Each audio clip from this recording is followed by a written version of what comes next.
Hello all and happy summer. I hope your summer's going well. Mine's going pretty good. I've been really busy with work and taking work trips, but I've been trying to make a point of taking me time on the weekends, and I go swimming and I've been reading and I've just been relaxing and unwinding. And currently I am at my camper in the Adirondack Mountains, and tonight we have our annual potluck. So I thought I would make a chili cheese dip for the gathering. Not sure how much of all these ingredients I'm going to use just yet. I'm going to eyeball it. So let's get started. In my first step here, I am going to get started with my chili. I'm going to add some extra virgin olive oil to the bottom of the pan. Not much, just enough so that the meat does not stick.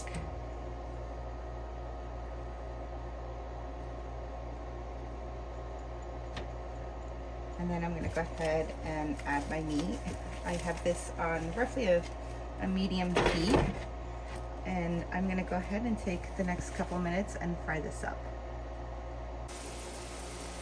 Now that my ground beef is all fried up and I drained the grease, it's time to come in and add in my diced tomatoes. And I do have 2 cans of this. So I'll add that in. I'm going to give this a nice little stir.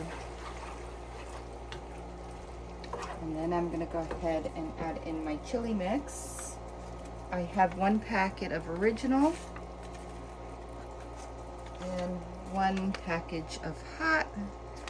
This will make it like a medium spice, because I like a little bit of kick, but not too much. And I know a lot of people don't like full out spice, so what I'm gonna do is give this a really good stir. And then I'm gonna go ahead, I'm gonna add in, I have some light red kidney beans and pinto beans that I drained.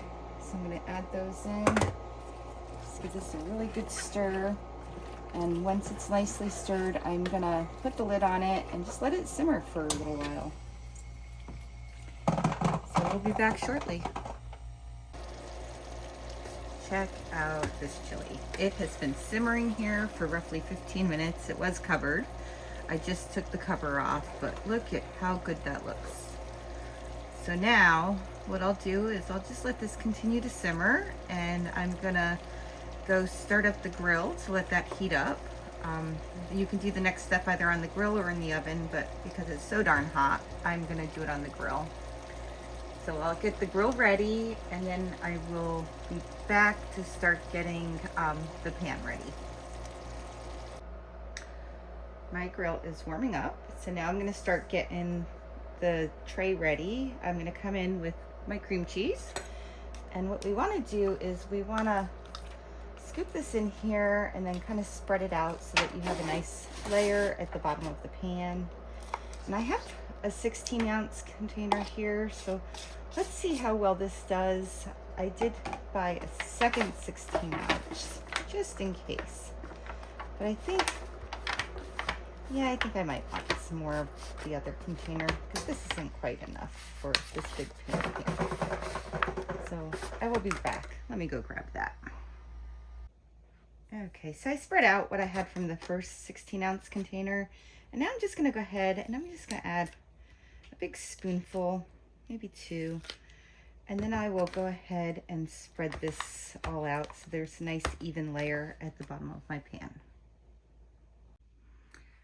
Now that my tray is nicely coated with cream cheese, I'm gonna come in with this big pan of chili, and I'm just gonna dump this right over the top. Oh, that smells so good. The poor cats, they must be wanting some of this. And I'm gonna just evenly spread this into the pan. Oh, that looks so perfect.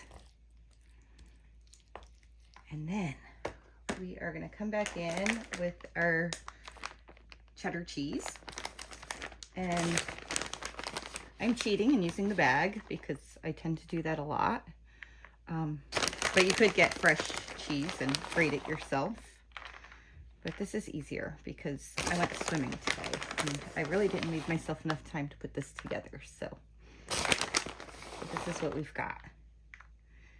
And then what I'll do is I am gonna cover this with some foil, and I'm gonna put it on the grill for about 10 minutes so that the cream cheese gets nicely warmed and this cheddar cheese melts. See you in a few. This looks absolutely amazing. I'm gonna go ahead and grab this off the grill and head to my potluck. I'll catch y'all next time. Have a great night.